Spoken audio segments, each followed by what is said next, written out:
আজকের জুমার আলোচনার যে বিষয় সেটা হচ্ছে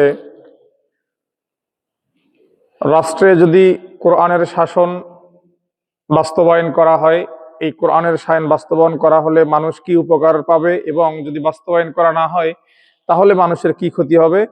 আল্লাহ সুবহানাহু ওয়া তাআলা তৌফিক দান করলে আমরা কোরআন থেকে আজকের আলোচনা শোনার চেষ্টা করব ইনশাআল্লাহ। আল্লাহ তৌফিক দান করে সবাই বলে আমিন। আসসালামু আলাইকুম ওয়া রাহমাতুল্লাহি ওয়া বারাকাতুহু। আলহামদুলিল্লাহ আলহামদুলিল্লাহি ওয়াহদা ওয়াসসালাতু ওয়াসসালামু আলা মান লা নাবিয়্যা বা'দা ওয়া আলা আলিহি ওয়া আসহাবিহি ওয়া বারিক ওয়া সাল্লাম। ফাকাদ ক্বালা আল্লাহু সুবহানাহু ওয়া তাআলা ফি কালামিহিল মাজিদ ওয়া ফি ফুরকানিহিল হামিদ। أعوذ بالله من الشيطان الرجيم. بسم الله الرحمن الرحيم. ألف لام را.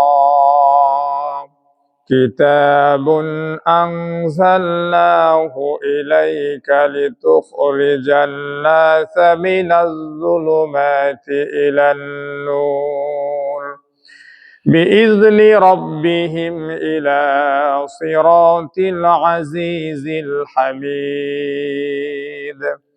وقال تعالى: الذين إن مكناهم في الأرض أقاموا الصلاة وآتوا الزكاة وأمروا بالمعروف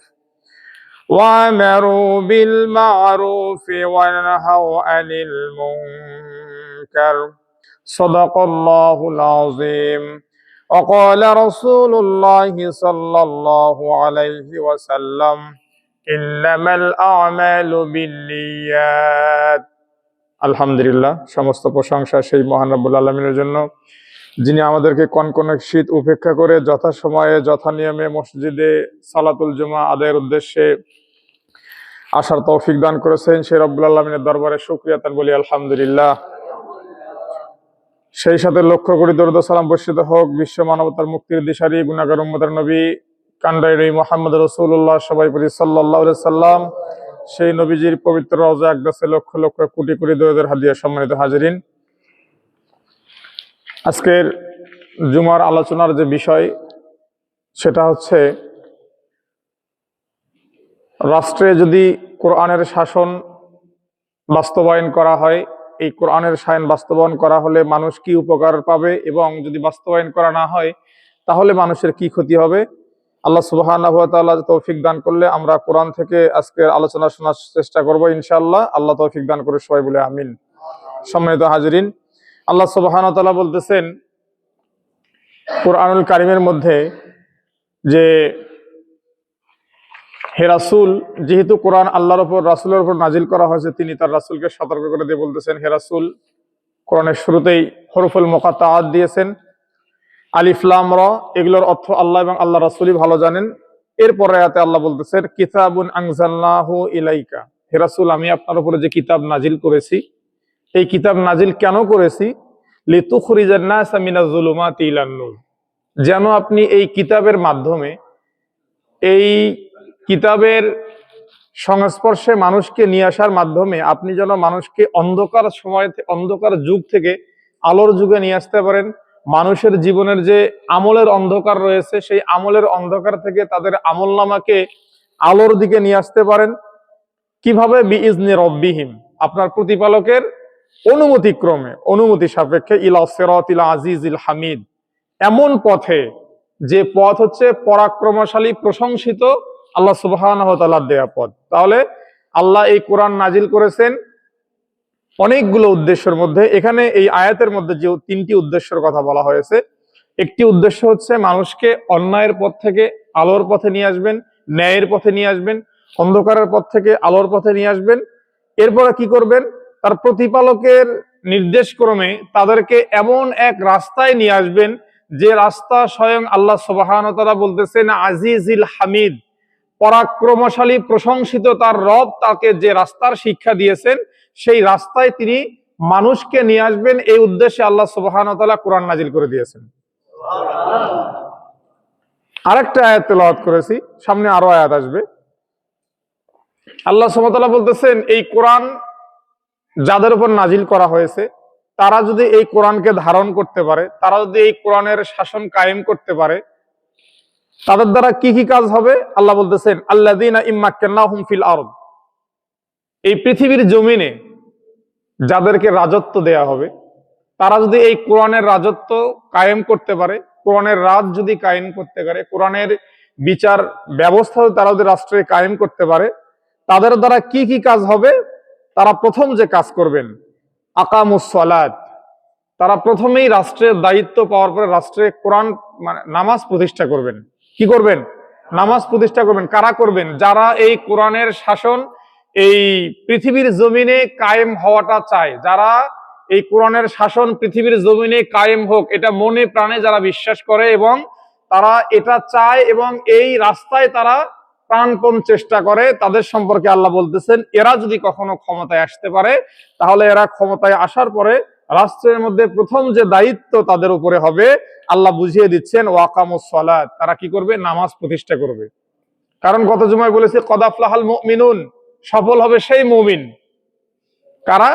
আল্লাযিনা হুম ফি সালাতিহিম খাশিউন, যারা তাদের নামাজের ক্ষেত্রে অত্যন্ত বিনয়ী।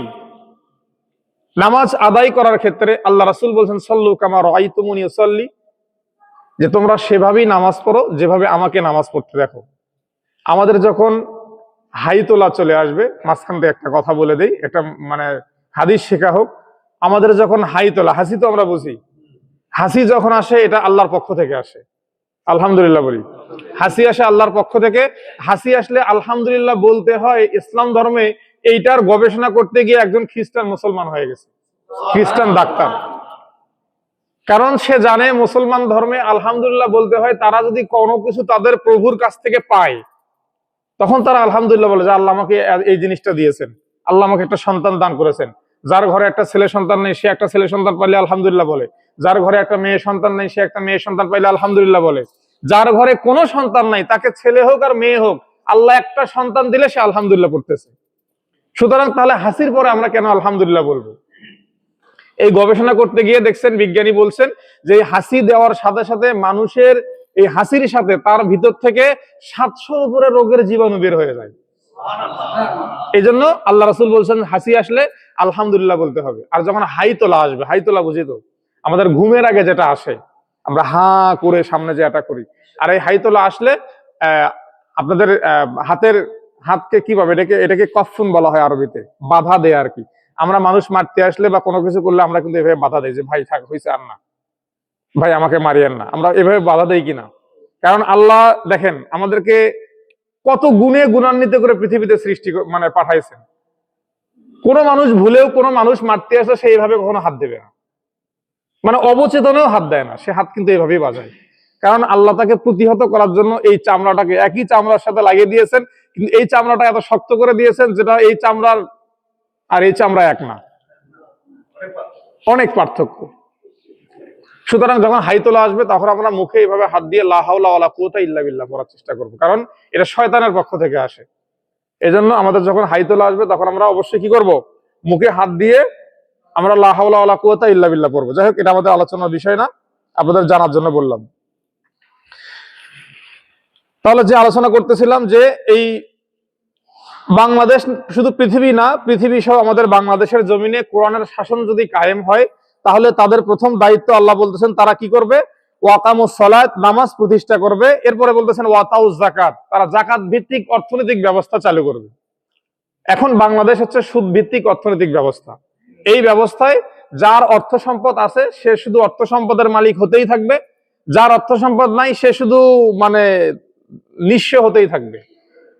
কারণ যার আছে তার কাছে মানুষ যাবে। সুদ সুদ তো বুঝতেছেন যে এটা আসলে বিনা পারিশ্রমিকে টাকা দিয়ে আপনি 10 টাকা নিলেন বা 1000 টাকা নিলেন, এক মাস পরে আপনাকে 1000 টাকা সে 200, 300, 400, 500 টাকা। আর এখন তো মানে সুদের আবার আরেকটা নতুন সিস্টেম বার হয়েছে, এখন আর ওই মাস আর বছরের হিসাব না। আর বিশেষ করে ব্যাংকগুলোতে তো হিসাব থাকতো বাৎসরিক। আমরা ছোটবেলায় অঙ্ক করছি, বাৎসরিক 5% মুনাফা হারে বা সুদ হারে কোন মানে ব্যাংক মুনাফা আসলে কত টাকা হবে, এরকম আমরা অঙ্ক করছি। বছরের হিসাব ছিল সেটা, সেখান থেকে আস্তে আস্তে মাসে চলে আসছে, এখন আস্তে আস্তে সেটা দিনে এবং ঘন্টায় চলে আসছে। যে তুমি আমার কাছ থেকে 1000 টাকা নিবা, আজকে সারা দিন সে আমাকে 1100 টাকা দিবা। চিন্তা করে দেখেন। তাহলে আল্লাহ বলতেছেন যে যারা দিনকে, যারা ইসলামকে, যারা কোরআনকে তাদের সংবিধান হিসেবে মানতে পারবে বা কোরআনকে সংবিধান হিসেবে যারা প্রতিষ্ঠিত করতে পারবে, তাদের কি গুণ হবে? তারা রাষ্ট্রে সংবিধান চালু করার পরে তাদের প্রথম দায়িত্ব হচ্ছে তারা নামাজ প্রতিষ্ঠা করবে, দ্বিতীয় দায়িত্ব হচ্ছে জাকাত ভিত্তিক অর্থনৈতিক ব্যবস্থা চালু করবে। এরপরে কি বলছে? ওয়া আমারু বিল মারুফ, তারা মানুষকে সৎ কাজে আদেশ করবে, ওয়া নাহাউ আনিল মুনকার, এবং অসৎ কাজ থেকে মানুষকে দূরে রাখবে। এরপরে কি বলছেন? ওয়ালিল্লাহি আকিবাতুল উমুর, যত ভালো কাজ রয়েছে এই ভালো কাজের যত পরিণাম এটা আমরা স্বয়ং আল্লাহর কাছ থেকেই পাবো, আর সবগুলো আমরা আমাদের সৃষ্টিকর্তার কাছ থেকেই পাবো। সম্মানিত হাজিরিন, আজকের আলোচনার বিষয় হচ্ছে, যেহেতু আমরা বাঙালি, আমরা বাংলাদেশের মানুষ, বাংলাদেশের জমিনে কোরআনের শাসন, কোরআনের বিচার ব্যবস্থা চালু হওয়া কতটা জরুরি, এটা তো কোরআনের অসংখ্য আয়াতের মধ্যে, এটা নিয়ে আলোচনা করলেও 2-1 জুমা লাগবে। কিন্তু এই কোরআনের শাসন চালু হওয়ার পরে আমরা অনেক সময় মনে করি যে হুজুর কোরআনের শাসন এটা আবার কি জিনিস, দেশ তো আলহামদুলিল্লাহ চলতেছে, কোরআনের শাসন এটা আবার কি?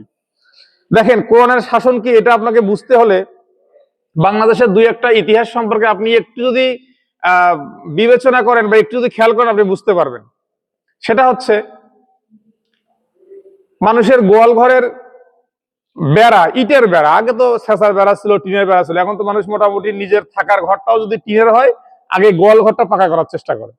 কারণ আমাদের এই কৃষি প্রধান দেশের এবং আমাদের মফস্বলের মানুষ যারা আছি, আমাদের পরিবারের অর্থনৈতিক উৎসের প্রধান উৎস হচ্ছে আমাদের কৃষি, এবং তার মধ্যে প্রধান হচ্ছে আমাদের গরু ছাগল, গৃহপালিত পশু। যেটা আমাদের গরিব মানুষ, আমরা যারা গ্রামে বসবাস করি, আমরা বাড়িতে কি করি, 2টা 3টা 4টা গরু লালন পালন করি। বছর শেষে বাড়িতে বাড়ির মানে খাবারের উচ্ছিষ্ট অংশ খাওয়া দাওয়া করে, আমাদের যে ধানের যে পল যেগুলো আছে, নাড়া যেগুলো আছে, খড়, এগুলো খাওয়ার মাধ্যমে বছর শেষে দেখা গেলো এখান থেকে যদি একটা বাছুর অথবা একটা গরু আমি বেশি করে বিক্রি করতে পারি, বা একটা ছোট গরু কিনে সেটাকে বড় করে বিক্রি করতে পারি, ওই যে সারা বছর আপনি এটা টুকটাক এটার পেছনে হালকা পাতলা খরচ হচ্ছে, আপনি এটা বুঝবেন না। দেখা যাবে যে বছর শেষে একটা বিক্রি করলে 50, 60, 70, 80 হাজার বা 1 লাখ টাকা আপনার সংসারের একটা উন্নতির একটা সোপান হিসেবে কাজ করে এটা। সুতরাং এই গরুটা যখন আপনার অন্ধের যষ্টি বলা হয়, যেটাকে একমাত্র অবলম্বন, এটা যখন চুরি হয়ে যায়, এই ইটের দেওয়াল কাটে, মানে ইটের দেওয়াল কেটে ফেলছে, কেটে এই গরু যখন চুরি হয়ে যায়, তখন আপনার কেমন লাগবে? ইসলাম বলতেছে যদি কোনো মানুষ এরকম চুরি করে, কোরআনের মধ্যে বলা হচ্ছে ফাকতাউ আইদিয়াহুমা, তাদের উভয় হাত কেটে দাও। তাদের উভয় হাত কেটে, হাদিস শরীফের মধ্যে আসছে, তাদের উভয় হাতের এই কবজি পর্যন্ত কেটে তাদের গলায় ঝুলিয়ে দেওয়ার কথা বলা হয়েছে। তো যখন এরকম দেখা যাবে যে একজন মানুষের হাতের 2টা কবজি কাটা এবং সেই কাটা হাত তার গলায় ঝুলিয়ে দেওয়া, এটা দেখলে সবাই কি বুঝবে? লোকটা চোর, লোকটা চুরি করছে। বলেন তো, ওই ব্যক্তির সাথে কেউ কখনো তার ছেলে মেয়ে বিয়ে করাবে? ওই ব্যক্তির সাথে সে কোনো ধরনের আত্মীয়তা কেউ স্বেচ্ছায় করতে চাবে? স্বেচ্ছায় কেন, অনিচ্ছাতেও করবে না। অথচ আমরা এখন বাংলাদেশে কিন্তু কত বড় বড় চোর বাটপারের সাথে সম্পর্ক করতেছি, ছেলে মেয়ে বিয়ে দিচ্ছি, আমরা এই খোঁজ কেউ করি না। যদি আমাদের এই হাতটা কেটে আমাদের গলায় ঝুলিয়ে দেওয়া হয়, আমি যদি চুরি করার কারণে আমার হাত কেটে যদি আমার গলায় ঝুলিয়ে দেওয়া হয়, পরবর্তী জুমায় কি আপনারা আমাকে ডাকবেন? প্রশ্নই আসে না। হুজুর কি বলেন এটা? আপনি চুরি করে আপনার হাত কাটা যাবে আর আমরা আপনাকে জুমায় ডাকবো? দেখেন, ছোট্ট একটা দায়িত্ব আপনারা রাখবেন না। মানুষ তো ভুল করতেই পারে। ইসলাম বলতেছে চুরি, এই চুরির জন্য যদি হাত কেটে দেওয়া হয়, তার হাত যদি তার গলায় ঝুলানো থাকে, সে তার সাথে সব ধরনের, এরকম একজন মানুষ যদি সমাজে এভাবে নিপীড়িত হয় যে মানে তার চুরির অপরাধে হাত কাটার কারণে তার সাথে কোনো ধরনের সম্পর্ক কেউ রাখবে না, তার সাথে কোনো ধরনের লেনদেন কেউ করবে না, দ্বিতীয় আর একজন ব্যক্তি চুরি করার সাহস পাবে? বলেন। আমরা অনেক সময় বলি যে হুজুর, এই যে উদাহরণ দিতে পারেন, সেটা হচ্ছে যে কিছুদিন আগে গোবিন্দগঞ্জের দুই চোরকে জনগণ পিটাই মারে ফেলছে। এটা অতিরিক্ত হয়ে গেছে, এটা জনগণের দায়িত্ব না, এটা রাষ্ট্রের দায়িত্ব। যাই হোক, এরপরও কি চুরি বন্ধ হয়েছে? হয় নাই। তাহলে এটার মানে কি ফয়সালাটা আসলে কিরকম? বিষয়টা হচ্ছে, আপনাকে আল্লাহ সুবহানাহু ওয়া তাআলা ইসলাম এবং কোরআনের মাধ্যমে আপনাকে যেটা শিক্ষা দিয়েছেন, সেই শিক্ষাটা ফলপ্রসূ। এর বাহিরে যত আপনি কম করেন অথবা বেশি করেন, সেটা কখনো ফলপ্রসূ হবে না। আপনাকে বলা হয়েছে তার হাত কেটে দাও, আপনি তাকে মেরে ফেললেন কেন? আপনি যখন তার হাতটা কেটে দিতেন, একটা মানুষের যে দুইটা হাত কবজি কেটে দেওয়া যায়, তার এই পৃথিবীতে বেঁচে থাক, সে বলবে যে এর থেকে আমাকে মেরে ফেলে দাও, তাই ভালো আছে। কারণ সে তো কোনো কাজ ঠিকভাবে করতে পারবে না। সুতরাং এই যে কঠিন অবস্থা তার জীবনে, দুর্বিষহ অবস্থা, এই দুর্বিষহ অবস্থা দেখার পরে আরো 10 জন মানুষ এই ধরনের কর্ম থেকে নিজেকে কি করবে? দূরে রাখবে। সুতরাং আল্লাহ আহকামুল হাকিমিন, আল্লাহ সব থেকে বেশি জ্ঞানী। তিনি যে বিধান দিয়েছেন, এই বিধান অক্ষরে অক্ষরে পালন করার মাধ্যমে মানুষের মধ্যে কল্যাণ রয়েছে। এর বেশিও আপনি করলে কল্যাণ হবে না, এর কম করলেও কল্যাণ আসবে না। সম্মানিত হাজিরিন, তাহলে দেখেন যে আল্লাহ কি বললেন, যে আল্লাহ এই পৃথিবীতে কোরআন নাজিল করেছেন তার রাসূলের উপরে। তার রাসূলকে বলছেন, হে রাসূল, আপনি যদি এই কোরআন দিয়ে মানুষকে অন্যায়ের পথ থেকে আলোর পথে নিয়ে আসতে পারেন, আপনি যদি এই কোরআনের মাধ্যমে মানুষকে যত রকম বেহায়াপনা রয়েছে সেখান থেকে, যেমন কোরআনে আল্লাহ বলতেছেন, ইন্নাস সালাতা তানহা আনিল ফাহশাই ওয়াল মুনকার, এই নামাজ যখন প্রতিষ্ঠা করা হবে, এই নামাজের কারণে মানুষকে যত রকম অন্যায় কাজ রয়েছে, যত রকম অশ্লীল কাজ রয়েছে, যত রকম বেহায়াপনা রয়েছে, সমস্ত কাজ থেকে দূরে রাখবে। যদি সে নামাজ আল্লাহ এবং আল্লাহ রাসূলকে রাজি খুশি করার জন্য পড়ে, তাহলে এটা করবে, না হলে কিন্তু করবে না। যদি সে বলে যে না, বয়স হয়ে গেছে, বুড়ো হয়ে গেছে, এখন নামাজ না পড়লে মানুষে কি বলবে, ওই নামাজ তাকে অন্যায় থেকে দূরে রাখবে না। যদি সে মনে করে যে সামনে নির্বাচন, এখন যদি মাথায় টুপিটা না দেয় তাহলে মানুষ তোমাকে ভোট দেবে না, এই জন্য মাথায় টুপি দিছি, ওই রকম বাটপাড়ার জন্য নয়। যারা সারা বছর মাথায় টুপি রাখে, যাদের মুখে দাঁড়িয়ে আছে, যারা সারা বছর নামাজ কালাম পড়ে, তাদের হিসাব আলাদা। যে হঠাৎ করে সামনে নির্বাচন আসলে মাথায় একটা টুপি দিয়ে জনগণের সামনে এসে বলে যে আমি পীর সাহেব হয়ে গেছি, এখন তোমরা আমাকে ভোট দাও, ওটা তো সব থেকে বড় বাটপার।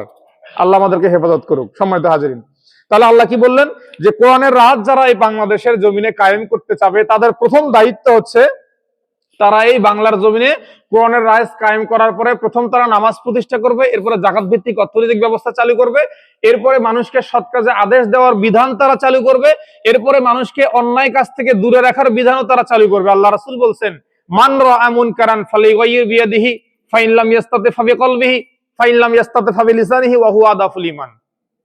এই হাদিস অসংখ্যবার আপনাদেরকে বলছি, যে কোনো মানুষের সামনে যদি অন্যায় হয়, তার উচিত সেই অন্যায়কে সে প্রথমে হাত দ্বারা প্রতিহত করবে, সম্ভব না হলে সে মুখ দ্বারা নিষেধ করবে, সম্ভব না হলে সে ওখানে ঘৃণা, অন্তর দিয়ে ঘৃণা করে সেখান থেকে দূরে থাকবে।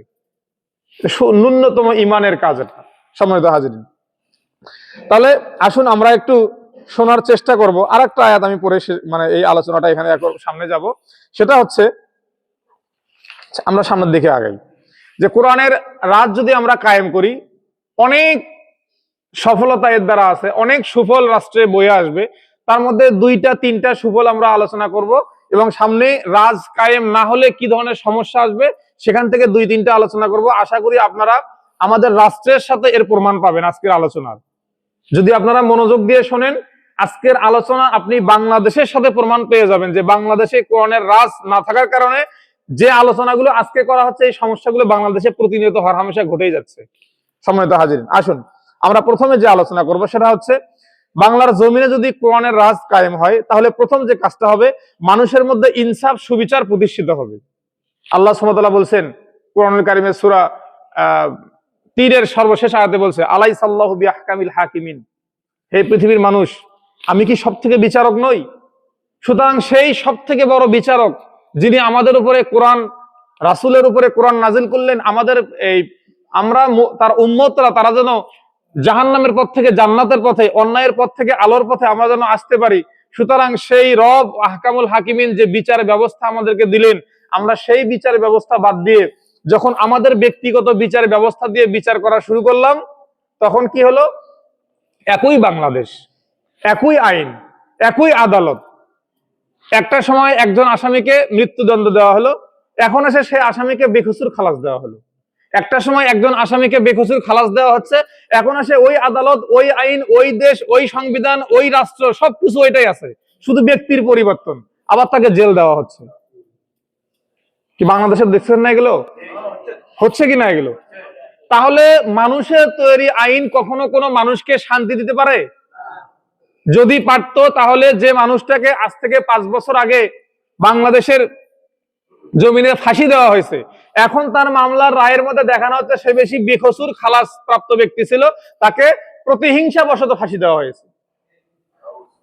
যে ব্যক্তি মানে মৃত্যুদণ্ড প্রাপ্ত আসামি ছিল, সময়ের পরিক্রমায় ব্যক্তির পরিবর্তনের কারণে ওই সংবিধানই আছে, ওই বাংলাদেশি আছে, ওই আইন ব্যবস্থায় আছে, ওই আদালতই আছে, ওই বিচারক, ওই ধরনের ব্যক্তি আছে, তাকে বেকসুর খালাস দেওয়া হচ্ছে। এর দ্বারা বোঝা যাচ্ছে বাংলাদেশে কেন পৃথিবীর কোন জায়গায় মানুষের তৈরি কোনো আইন কখনো কোনো মানুষকে শান্তি দিতে পারে না। মানুষকে শান্তি দিতে হলে অবশ্যই আল্লাহর তৈরি যে বিধান, কোরআনকে বলা হয় আমাদের সংবিধান। আমরা ছোটবেলায় পড়ছি, আমরা মনে হয় যে ওগুলো মনে হয় শুধু মানে মুখস্থ করে করে পরীক্ষায় খাতায় লেখার জন্য পড়ছি, এর বাস্তবায়ন মনে হয় দরকার নাই। আল কোরআনু দাস্তুরুনা, কোরআন আমাদের সংবিধান। কোরআন রচনা লিখছে ছোটবেলায়, সেখানে একটা লাইন দেখলাম যে আল কোরআনু দাস্তুরুনা, কোরআন হচ্ছে আমাদের সংবিধান। ছোটবেলাতে অত কিছু বুঝতাম না যে আমাদের সংবিধান কোরআন এটা আবার কি জিনিস। আলহামদুলিল্লাহ এখন তো একটু একটু হলে বুঝতেছি। তাহলে আমরা যে পড়লাম কোরআন আমাদের সংবিধান, অথচ বাংলাদেশে আছে অন্য আর একটা সংবিধান দিয়ে দেশ চালানো হচ্ছে। বিনিময়ে কি হচ্ছে, কখন কার মৃত্যু হচ্ছে কেউ জানে না। ভালো মানুষ, আপনি বাড়ি থেকে বের হয়েছেন সন্ধ্যার সময়, ভালোভাবে আসতে পারবেন কিনা বাংলাদেশে কোনো গ্যারান্টি নেই। আছে গ্যারান্টি দিতে পারবেন? এমনি তো আল্লাহ আমাদেরকে বলছেন কুল্লু নাফসিন যায়কাতুল মাউত, প্রত্যেক আত্মাই মৃত্যুর স্বাদ ভোগ করবে। তার মানে একটা আজরাইল তো আল্লাহ সৃষ্টি করে আমাদের পেছনে দিয়ে দিছে। আর একটা সমসাময়িক আজরাইল হচ্ছে আমাদের রাষ্ট্র, যেখানে বসবাস করে সকালবেলা যদি মানে পরিবারের কাছ থেকে বিদায় আদায় নিয়ে বের হয়, রাতের বেলা ঠিকভাবে বাড়িতে ফিরবে কিনা পরিবারও বলতে পারে না, নিজেও বলতে পারি না। আল্লাহ জানে কখন কোন অবস্থা। যদি কোরআনের শাসন কায়েম থাকতো, কোন মানুষকে অন্যায়ভাবে মেরে ফেলার কারণে সেই ব্যক্তিকেও যদি এভাবেই হত্যা করা হতো, সেই ব্যক্তি ওই ব্যক্তিকে যেভাবে হত্যা করছে, রাষ্ট্র তাকে যদি এভাবে হত্যা করত, এবং সেটা লাইভ টেলিকাস্ট, মানে ধরেন বিশাল বড় কোনো একটা জায়গায় যেখানে জনসমাবেশ হয়, যদি গোবিন্দগঞ্জ থানা হয়, তাহলে ধরেন গোবিন্দগঞ্জ হাই স্কুল মাঠ, বিশাল জনগণ ওখানে ধরবে, বা কলেজ মাঠ, ওখানে যদি প্রকাশ্য সেই ব্যক্তিকে সেভাবে মেরে ফেলা হয়, দ্বিতীয় আর একজন ব্যক্তি এই কাজ করার আগে একবার হলো তার কলিজা কেঁপে উঠবে। এটা হচ্ছে কোরআনের আইন। এই জন্যই হুজুররা সবসময় বলে কোরআনের বিধান কায়েম হলে, অনেকেই মনে করে হ্যাঁ আপনার ব্যক্তিগত জীবনে সমস্যা হবে, যারা দুই একটা মানে কি বলে এগুলোকে উল্টাপাল্টা কাজবাজ করে, সুদ ঘুষের সাথে যারা জড়িত আছে, তারা হয়তো মনে করে যে হুজুর আমাদের তো এই ব্যবসা বন্ধ হয়ে যাবে। ভাই, আপনার এই ব্যবসা বন্ধ হলে ইন্নাল্লাহু আর-রাজ্জাক যুল কুওয়াতিল মাতিন, আল্লাহ তো সবথেকে বড় রিজিক দানকারী, আপনার রিজিক তিনি কোত্থেকে দিবেন আপনি নিজেও বুঝতে পারবেন না। শুধু নিয়ত করে নেন যে হ্যাঁ কোরআনের রাজ কায়েম হলে আমাদেরও পরিবর্তন হবে, আমরা এখন যে পথে আছি এই পথ থেকে চাইলেও হয়তো বা ফিরে আসতে পারতেছি না। যদি কোরআনের রাষ্ট্র কায়েম হয়, অন্তত তাদের মাধ্যমে হলেও যদি আমরা ভালো পথে ফিরে আসতে পারি, অবশ্যই আল্লাহ আমাদেরকে অন্য জায়গা থেকে রিজিকের ব্যবস্থা করে দিবেন। কারণ আল্লাহ বলছেন ওমা মিন দাব্বাতিন ফিল আরদি ইল্লা আলাল্লাহি রিজকুহা, পৃথিবীতে এমন কোন জীব নাই, 7 আসমান থেকে শুরু করে 7 সমুদ্র 13 নদীর মানে সমুদ্রের নিচে তলদেশে যে ছোট্ট একটা প্রাণী, সেটা যদি মানে আপনার উকুনের চেয়েও ছোট হয়, সেই প্রাণী ওখানে কি রিজিক খাবে সেটা স্বয়ং আল্লাহ নির্ধারণ করে রেখে দিয়েছেন। সম্মানিত হাজিরিন, এরপরে দ্বিতীয় হচ্ছে মানুষ তাদের জীবনের সব ধরনের অন্ধকার থেকে বের হয়ে আলোর পথে আসবে। যে আয়াত আমি আগেই তিলাওয়াত করেছি, আল্লাহ বলতেছেন যে আলিফ লাম রা কিতাবুন আনজালনাহু ইলাইকাল কিতাব লিইখরিজান নাস মিনাজ যুলুমাতি ইলান নূর। হে রাসূল, আমি আপনার উপর যে কিতাব নাজিল করেছি এর মাধ্যমে আপনি মানুষকে অন্ধকার থেকে আলোর দিকে নিয়ে আসবেন। এই অন্ধকার মানে রাতের অন্ধকার না, এই অন্ধকার মানে ঘরের লাইট বন্ধ করা অন্ধকার নয়। এই অন্ধকার হচ্ছে অজ্ঞতার অন্ধকার, মানে মূর্খতার অন্ধকার, দিন সম্পর্কে মানে না জানার কারণে যে অন্ধকার। আল্লাহ রাসূলের যুগে সাহাবায়ে কেরাম দুজন উমর, একজন উমর হচ্ছে ইসলামের দ্বিতীয় খলিফা উমর, আর একজন উমর হচ্ছে আবু জাহেল হিসেবে আমরা যাকে চিনি, তার নামও উমর ছিল, তার ডাক নাম ছিল উমর। আল্লাহ রাসূল দোয়া করেছেন যে হে আল্লাহ, তুমি দুজন উমর থেকে একজন উমরকে ইসলামের জন্য কবুল করো, যার আমলের মধ্যে খারাপির বিষয়টা কম ছিল, আল্লাহ তাকে কবুল করছেন। তার মানে আপনার আমলও পরিশুদ্ধ রাখতে হবে। সম্মানিত হাজির, এখন তাহলে আমরা আরেকটু সামনের দিকে আগাই। তাহলে তৃতীয় নাম্বার যেটা, সেটা হচ্ছে আমরা এটাও বলেছি যে কোরআনের রাষ্ট্র যদি কায়েম হয়, সালাত করার ক্ষেত্রে আমাদের অমনোযোগিতা আমরা খেয়াল করি আমরা নিজেরাও। একই সাথে যদি আপনার নিজেরও চাহিদা থাকে, রাষ্ট্রেরও চাহিদা থাকে, দুই চাহিদা দুয়ে দুয়ে চার, তখন আমাদের আর নামাজ কাজা হবে না। এখন আপনি ব্যক্তিগত নিজের উপরে চাহিদা করে নামাজ পড়তেছেন, শয়তান কোনো এক সময় আমাদের ইমানি দুর্বলতার কারণে শয়তান কোনো এক সময় আমাদের উপরে চড়া হয়ে আমাকে বলছে, ধর এই ওয়াক্ত নামাজটা থাকতো, ফজরের নামাজ, এত ঠান্ডা পানি, ট্যাপের পানি যে ঠান্ডা, ধরে দেখ কত ঠান্ডা, ধরলে হাত খুলে যাবে। শয়তান একবার আমাদের উপরে বিজয়ী হয়ে গেল। কিন্তু যদি রাষ্ট্রীয় আর একটা চাপ থাকতো, তাহলে দুই চাপ মিলে আমাকে আর বিছানায় শুয়ে থাকা এটা আমার পক্ষে আর সম্ভব হতো না। আমি অবশ্যই যথাসময়ে ওইটা ফজরের নামাজটা পড়তাম। তাহলে কোরআনের রাজ কায়েম হলে একই সাথে শুধু ব্যক্তিগত কোনো অথবা রাষ্ট্রীয় পর্যায়ে যারা থাকবে তাদেরই সুবিধা না, আপামর জনসাধারণ একদম সর্বনিম্ন স্তরের ব্যক্তি থেকে শুরু করে সর্বস্তরের ব্যক্তি সবার জন্য এটা উপকার বয়ে নিয়ে আসবে। সম্মানিত হাজিরিন, এরপরে কি বলতেছে, ইসলাম বিরোধী কোনো কর্মকাণ্ড হবে না। ইসলাম বিরোধী কর্মকাণ্ড কি বাংলাদেশে হচ্ছে না? গত জুমায় বলেছিলাম ইসলামী বিশ্ববিদ্যালয়, আমি যেখানে পড়াশোনা করেছি, নাম ইসলামী বিশ্ববিদ্যালয়। আমরা যখন ছিলাম আলহামদুলিল্লাহ বিশ্ববিদ্যালয়ের পরিবেশ খুব ভালো ছিল। কিন্তু আমরা যখন চলে আসলাম, এরপরে দীর্ঘক্ষণ একটা সরকার শাসন করছে, এরপর থেকে সেই বিশ্ববিদ্যালয়ে বিগত সপ্তাহে এমন বাজে সংস্কৃতির নামে এমন অপসংস্কৃতি চালু করা হয়েছে সেখানে, বা কয়দিন আগে এমন ধরনের গান বাজনার অনুষ্ঠান হয়েছে যেখানে ছেলে মেয়ে একাকার হয়ে গেছে, নাউজুবিল্লাহ। তাহলে যদি ইসলাম প্রতিষ্ঠিত থাকতো, এই ধরনের অনইসলামিক কার্যক্রম কিন্তু হতো না। একটা জিনিস আপনাদেরকে উদাহরণ দিই। আচ্ছা দেখেন তো, বাংলাদেশের যত প্রতিষ্ঠান আছে, শিক্ষা প্রতিষ্ঠান বলেন, সব ধরনের প্রতিষ্ঠান, যত প্রতিষ্ঠান আছে, বিদায় অনুষ্ঠান অথবা তাদের নবীন বরণ অথবা প্রবীণ বিদায়, যারা বের হয়ে যাচ্ছে তাদের এসএসসি পরীক্ষার্থী বা ইন্টারমিডিয়েট পরীক্ষার্থী বের হয়ে যাচ্ছে, এই সব কিছুকে কেন্দ্র করে দেখবেন সবাই কি করে, শুধু গানের অনুষ্ঠান করে না? কেন, ওখানে কি একটা ইসলামিক অনুষ্ঠান করা যেত না? যায় কিনা বলেন?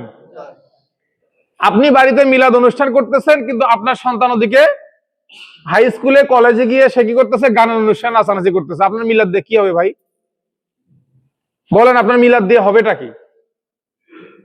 সম্মানিত হাজিরিন, তাহলে আমরা এই যে যত প্রতিষ্ঠান দেখি, আমাদের গোবিন্দগঞ্জে বলি, এই যে ধরেন বছরের শেষের দিকে বিদায় অনুষ্ঠান, কিসের বিদায় অনুষ্ঠান? খালি নাচ গান। ছোট্ট ছোট্ট বাচ্চাগুলো যারা এখনো গুনাহ করার বয়স হয়নি, সেই বাচ্চাগুলোকে ওয়েস্টার্ন কালচারের পশ্চিমা কালচারের ছোট ছোট পোশাক পরে তাদেরকে ড্যান্স নৃত্য শিখায়, নৃত্য দেওয়াচ্ছে, মানুষের সামনে আগেই বেহায়া বানাচ্ছে তাকে। এখন ওই সন্তান বড় হওয়ার পরে আপনি যদি বাবা মা হয়ে বলেন যে তুই এত বড় বেহায়া কেমনে হয়েছিস, বানাইছেন তো আপনি। যখন ছোট্ট মাসুম ছিল তখন হাজার হাজার মানুষের সামনে তাকে নাচাইছেন গানের তালে তালে, আর এখন বড় হওয়ার পরে আপনি বলতেছেন যে তুই মেয়ে এত বেহায়া কেমনে হইলি। বানাচ্ছে কে? বানাচ্ছে বাবা মা। আল্লাহ বলছেন, রব্বানা আরিনাল লাযাইনা আদাল্লানা মিনাল জিন্নি ওয়াল ইনস নাজআলহুমা তাহতা আকদামিনা লিয়াকুনা মিনাল আসফালিন। ওই সন্তানগুলো জাহান্নামে যাওয়ার আগে আগে বাবা মার বুকের উপরে পা দিয়ে জাহান্নামে যাবে। সম্মানিত হাজিরিন, এরপরে যদি ইসলামী রাষ্ট্র কায়েম হয়, আল্লাহর পক্ষ থেকে বেহিসাবি রিজিক আল্লাহ দিয়ে দিবেন। আপনি আমার এই কথার প্রমাণ হিসেবে একটা উদাহরণ দেই, আপনি আফগানিস্তানকে দেখেন। আফগানিস্তান শাসন হওয়া হওয়ার কি বলে, ওদের যে দীর্ঘদিন তাদের রাষ্ট্রে যুদ্ধ চলছে, এই যুদ্ধের পরে তালেবান যখন ক্ষমতা দখল করছে, এই ক্ষমতা দখল করার পরে তারা যখন ইসলামিক ভাবে রাষ্ট্রটা 100% ইসলামিক করতে পারে নাই। এটা আসলে পৃথিবীর যুগে অসম্ভব এখন বর্তমানে। তবে হ্যাঁ, পরিমাণটা যদি পার্সেন্টেজ যদি বেশি হয়, তাহলে খারাপের পরিমাণ তো এমনি আস্তে আস্তে কমে যাবে। আপনি একটু পড়াশোনা করে দেখবেন আফগানিস্তানকে নিয়ে, যে আজ থেকে 3 বছর 4 বছর আগে তাদের রাষ্ট্রের অবস্থা কেমন ছিল, আল্লাহ তাদেরকে এখন কোন অবস্থায় রেখেছেন। সম্মানিত হাজিরিন, যদি ইসলামী রাষ্ট্র আমাদের কায়েম না হয়, এটা দ্রুত বলে শেষ করে দেব, সময় শেষ। যদি ইসলামী রাষ্ট্র প্রতিষ্ঠা না হয়, তাহলে কি হবে? মানুষ কাফের, ফাসেক, বেদিন, জালিম হওয়ার সম্ভাবনা বেশি থাকবে। আল্লাহ বলছেন, ওমান লাম ইয়াহকুম বিমা আনজালাল্লাহু ফাউলাইকা হুমুল কাফিরুন।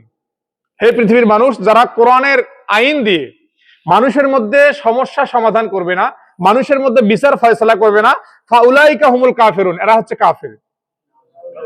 কে বলছে এটা? আল্লাহর কথা নাকি আমার কথা বলছি আমি? আল্লাহ বলতেছেন ওমান লাম ইয়াহকুম, যে ব্যক্তি বিচার ফয়সালা করবে না, বিমা আনজালাল্লাহু, আল্লাহ যে বিষয় নাজিল করেছেন তথা কোরআন দিয়ে, ফাউলাইকা হুমুল কাফিরুন, এরা হচ্ছে কাফির। সুতরাং আল্লাহ যদি কাফের বলে, আপনি আর আমি যতই মরার পরে কবরে বিসমিল্লাহি ফিসাবিল্লাহি ওয়া আলা মিল্লাতি রাসূলিল্লাহ বলে দেই, লাভ হবে? কোনো লাভ হবে না। 2 নাম্বার, ঈমান ঝুঁকিপূর্ণ অবস্থায় থাকবে। ঈমান ঝুঁকিপূর্ণ অবস্থায় কেন থাকবে? কারণ যে কোনো সময় আপনার উপরে বিপদ আসলে, আমরা তো দুর্বল ঈমানের মানুষ, এমনি শেষ জামানার মানুষ, আমরা দুর্বল ঈমানের মানুষ। শেষ জামানায় আসে কোনো একটা বিপদ যদি আমার উপরে আসে, তখন আমরা দেখা যাবে হুট করে যে বিপদ আসবে ওই বিপদ থেকে বাঁচার জন্য আমরা প্রয়োজনে ঈমানকে ছেড়ে দেব, ঈমানকে পরিবর্তন করে ফেলবো, যে ভাই ঠিক আছে তুমি যেটা বলছো এটাই ঠিক, কিন্তু আমার কথাটা কাউকে বলা যাবে না। আমি যে তোমার কথায় রাজি হলাম এটা কাউকে বলিও না, কিন্তু তুমি শুধু জানো যে হ্যাঁ আমি তোমার কথায় রাজি। তার মানে ঈমান বিক্রি করা শেষ। এরপরে 3 নম্বর, চরম ভাবে মানে শয়তান মানুষকে চরম ভাবে ভ্রষ্টতার দিকে কি করবে? নিমজ্জিত করবে। আল্লাহ বলতেছেন, এটা সব প্রত্যেকটা পিছনে কোরআনের আয়াত আছে, সময়ের অভাবে আমি বলতে পারতেছি না। আল্লাহ আয়াতে বলতেছেন যে যদি মানুষ যদি তাদের কোরআন দিয়ে তাদের ভিতরের সমস্যাকে যদি সমাধান করতে না পারে, তাহলে শয়তান তাদেরকে পথভ্রষ্ট করে ইসলাম থেকে এত দূরে নিয়ে যাবে যে কখনো তারা আর ইসলামে ফিরে আসতে পারবে না। আপনি দেখেন এক শ্রেণীর মানুষ, আপনি 5 ওয়াক্ত নামাজও পড়ে, আপনি যতই তাকে বলেন যে ভাই কোরআনের শাসন মেনে নেওয়ার জন্য আপনি প্রস্তুত হন, বা আপনাকে কোরআনের শাসনের পক্ষে কথা বলতে হবে, উনি সব মানতে রাজি, এটা মানতে রাজি নয়। উনি বলবে আমি 5 ওয়াক্ত নামাজ পড়বো, আমি হজ করব, আমি জাকাত দেব, আমি সব করব, কিন্তু দেশ কোরআনের মানে কোরআন দিয়ে শাসন হোক আমি এটা মানতে রাজি নই, জীবনেও মানব না। কারণ আল্লাহ কোরআনে এখানে বলছে যে শয়তান তাকে পথভ্রষ্ট করে এত দূরে নিয়ে যাবে যে সে কখনো আর ইসলামের ধারের কাছে আসতে পারবে না। আপনি তাকে যখন কোরআন দিয়ে বুঝাবেন, হাদিস দিয়ে বুঝাবেন, সে বলবে সব মানি, এটা মানা সম্ভব না। আছে এরকম বাংলাদেশে অসংখ্য মানুষ আছে। 4 নম্বর, অভ্যন্তরীণ সংঘাত এবং সংঘর্ষ। এটা হচ্ছে সবথেকে গুরুত্বপূর্ণ বিষয়। যদি কোরআনের রাজনীতি, কোরআনের শাসন যদি কায়েম থাকতো, তাহলে আমাদের বাংলাদেশে এই যে কয়দিন আগে ঢাকা 8 আসনের যে ছেলেটা দাঁড়াইছে স্বতন্ত্র প্রার্থী, সে কোনো রাজনৈতিক দলের নেতা নয়, ওসমান হাদি, আপনারা সবাই জানেন। সে কোনো রাজনৈতিক দল করে না, তার একটা ন্যূনতম একটা মানে এটাকে কি বলে, একটা কালচারাল সেন্টার আছে, ইনকিলাব মঞ্চ যেটাকে বলা হয়। এখানে সে সবসময় মানুষের ভিতরে ন্যায় ইনসাফের কথা, মানুষের ভিতরে সত্যের কথাগুলো পৌঁছে দেওয়ার চেষ্টা করে। তাকে মেরে ফেলে দেওয়া হলো। তো কি কারণে? যদি কোরআনের রাজনৈতিক মানে রাজ যদি বাংলাদেশে কায়েম থাকতো, তাহলে হুট করে এরকম একজন মানুষকে কেউ গুলি করার সাহস পেত না। তথ্য আরো সামনে আসবে। গতকাল খবরে দেখলাম যে সেই খুনি যে শুটার ফয়সাল, তার অ্যাকাউন্টে 2,41,00,000 টাকা লেনদেন হয়েছে 2টা ব্যাংক থেকে। 2 কোটি, এই তো 2টা অ্যাকাউন্ট মিলে, তার অ্যাকাউন্ট এবং তার বইয়ের অ্যাকাউন্টে 127 কোটি তার অ্যাকাউন্টে, বাকিটা তার বইয়ের অ্যাকাউন্টে। সুতরাং দোয়া করেন এই ধরনের মানে অন্যায়গুলো জাতির সামনে কি হোক, প্রস্ফুটিত হোক, জাতি জানতে পারুক যে এই সমস্ত অন্যায়গুলো কারা করে। এরপরে 5 নম্বর হচ্ছে সংকটময় জীবন। আল্লাহ কোরআনে বলছে, এটা বলে শেষ করে দেবো, ওয়ামান আরাদা আন যিকরি ফাইন্না লাহু মাঈশাতান দানকা ওয়া নাহশুরুহু ইয়াওমাল কিয়ামাতি আমা। যে মানুষ কোরআন দিয়ে তার জীবন পরিচালিত হোক এটা চায় না, সেই মানুষের জীবনকে আল্লাহ সংকীর্ণ করে দেবেন। অনেক অর্থ আছে, অনেক সম্পদ আছে, তার জীবনে সুখ নাই, তার মনে হবে যে আমি কোথাও গিয়ে শান্তি পাচ্ছি না। তার এদিকে ভালো কিছু করলে এদিকে সমস্যা হচ্ছে, এদিকে সমস্যা ঠিক করলে আরেকদিকে সমস্যা হচ্ছে। আল্লাহ তার কোরআনকে সংকীর্ণ করে দিবেন। ওয়া নাহশুরুহু ইয়াওমাল কিয়ামাতি আমা, কিয়ামতের দিনে তাকে অন্ধ অবস্থায় তুলবেন। হাদিস শরীফে আসছে ইয়াতাকাব্বাতুহু শাইতান, এমন ভাবে সে আসবে যে আমরা বাংলাদেশের জমিনে জিনে ধরা কিছু রোগী আছে না, শয়তান যাকে আচর করে, জিন শয়তান, এই জিনে ধরা রোগী যেরকম মানে অস্বাভাবিক আচরণ করে, হাসরের মাঠে ওই ব্যক্তিগুলো যারা পৃথিবীতে কোরআনের রাজনীতি, কোরআনের রাজ যারা মানতে চায় নাই দিল থেকে, তাদেরকে আল্লাহ অন্ধ করে তুলবেন এবং শয়তানের আচর হয়েছে এমন ব্যক্তির মতো অস্বাভাবিক আচরণ করবে তারা হাসরের ময়দানে গিয়ে। নাউজুবিল্লাহ। সম্মানিত হাজিরিন, আসুন আমরা সবাই মুসলমান হিসেবে আমরা অবশ্যই পৃথিবীর জমিনে যতদিন বেঁচে আছি, হোক না হোক এটা অন্য কথা, এটা আল্লাহর ব্যাপার, আল্লাহ কখন কি করবে সেটা আল্লাহ ভালো জানেন। তবে আমরা অন্তত আমাদের দিল থেকে, আমরা অন্তত আমাদের নিজের থেকে বাংলাদেশের জমিনে কোরআনের শাসন কায়েম হোক, এই বিষয়টা আমরা চাই। দেখেন আজকে যদি বাংলাদেশের সব ধরনের রাজনৈতিক দলগুলো বলে যে হ্যাঁ আমরা সবাই কোরআনের শাসন কায়েম করতে চাই, আর কোনো দলাদলি থাকবে? আর কোন দলাদলি থাকবে? অথচ আল্লাহ বলতেছেন ওয়াতাসিমু বিহাবলিল্লাহি জামিআ ওয়ালা তাফাররাকু, তোমরা একত্রিত হয়ে যাও, একটা দলে দলভুক্ত হয়ে যাও, বিভিন্ন মতপার্থক্য সৃষ্টি করো না। মতপার্থক্য একটি জায়গায়, এক ধরনের দল তারা বলতেছে আমরা কোরআনের মানে রাজনীতি চাই না, কোরআনের শাসন চাই না, আমরা কোরআন দিয়ে শুধু নামাজই পড়বো, রোজাই রাখবো, হজ করবো, জাকাত দেবো, এর বাইরে আর কোরআনের দরকার নেই। আর এক ধরনের ব্যক্তিরা বলতেছে যে না, আমরা আমাদের প্রত্যেকটি জীবনে, ব্যক্তিগত জীবন, সামাজিক জীবন, রাজনৈতিক জীবন, পারিবারিক জীবন, প্রত্যেকটা জীবনে কোরআনের মানে জীবনের প্রত্যেকটা অধ্যায় আমরা কোরআনকে নিয়ে আসতে চাই, কোরআনকে মানতে চাই। এই দুইটা কারণেই বাংলাদেশে দুইটা কি হয়ে গেছে, পার্থক্য হয়ে গেছে, দুইটা দল হয়ে গেছে, একটা কোরআনের দল আর একটা কোরআনের বাহিরের দল। আল্লাহ সুবহানাহু ওয়া তাআলা আমাদের সবাইকে কোরআনের পক্ষে, কোরআনের দলে থাকার তৌফিক দান করুক। ওয়া আখিরু দাওয়ানা আনিল হামদুলিল্লাহি রাব্বিল আলামিন।